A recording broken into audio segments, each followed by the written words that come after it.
इन रोज से social media पे और मीडिया के ज़रिए से हम तक और आप तक ये खबरें पहुंच रही हैं कि जब मुल्क में युद्ध के हालात हो जाएं या युद्ध शुरू हो जाए, उस वक्त वो इलाके जो बिल्कुल अलर्ट अलर्ट पे होते हैं, जिस जगह हवाई हमलों के खतरे होते हैं, वहां पहले से सायरन बजा दिया जाता है ताकि लोग सुरक्षित जगहों पे पहुंच जाएं, बंकरों में छुप जाएं। और उस वक्त अगर आपको आपातकालीन सेवाओं की ज़रूरत है, वो आप किस तरीके से ले सकते हैं, ये तमाम चीज़ें समझने के लिए ही मॉक ड्रिल यानी सायरन का इस्तेमाल किया तेज और डरावनी सायरन की आवाज़ सुने तो घबराए नहीं।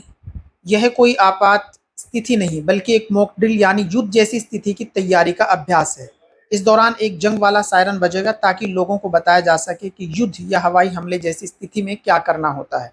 1971 की जंग के बाद पहली बार है कि भारत सरकार ने ऐसा मॉक ड्रिल करने का आदेश दिया है। इससे पहले ये 1971 और कुछ लोग बताते हैं कि 1962 में भी जो सरहदी इलाके थे उस जगह सायरन बजाया गया था। ऐसे में आपके लिए ये जानना ज़रूरी है कि ये सायरन आखिर होता क्या है, कहाँ लगाए जाते हैं, इनकी आवाज़ कैसी होती है, कितनी दूरी तक सुनाई देती है और जब ये बजता है तो लोगों को क्या करना चाहिए।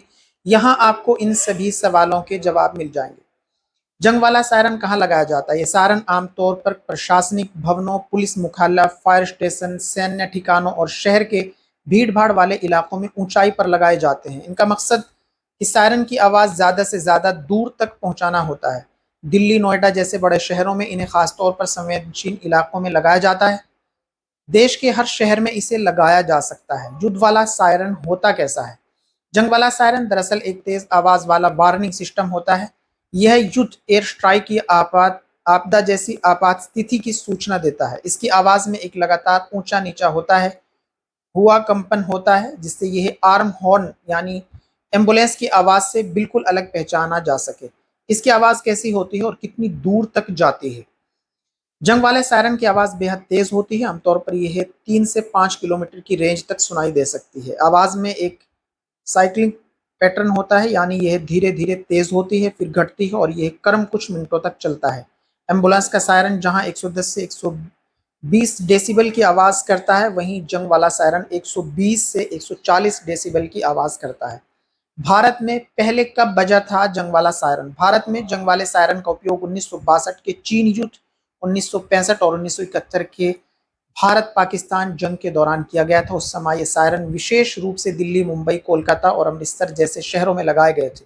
इसके अलावा कारगिल युद्ध के दौरान बॉर्डर से लगे इलाकों में इसका उपयोग किया गया था। जब सायरन बजे तो आपको क्या करना चाहिए? सायरन बजने का मतलब है कि लोग तुरंत सुरक्षित स्थानों की ओर रवाना हों, लेकिन मॉक ड्रिल के दौरान आप पैनिक ना हो, सिर्फ खुले इलाकों से हट जाएं, घरों या सुरक्षित इमारतों के अंदर जाएं, टीवी, रेडियो और सरकारी अलर्ट्स पर ध्यान दें, अफवाहों से बचें और प्रशासन के निर्देशों का पालन करें। कितनी देर में जगह खाली करनी होती है, यानी जब सायरन बजे उसके बाद कितनी देर में वो जगह खाली करनी होती है। असली युद्ध जैसे हालात में पहले सायरन से लेकर 5 से 10 मिनट के अंदर सुरक्षित स्थान तक पहुंचना होता है। यही कारण है कि मॉक ड्रिल की मदद से लोगों को सिखाया जाता है कि कैसे जल्दी और शांतिपूर्वक बाहर निकलें। यानी एक अभ्यास के तौर पे किया जा रहा है कि अगर सायरन बजे और इस तरीके की आपात स्थिति आ जाए कि आपको सुरक्षित जगहों पर, बंकरों में छुपना है, उसके लिए आपको ये अभ्यास करना होगा कि जिस वक्त ये बजे तो आप आपातकाल जो सेवाएं हैं उनका किस तरीके से इस्तेमाल कर सकते हैं।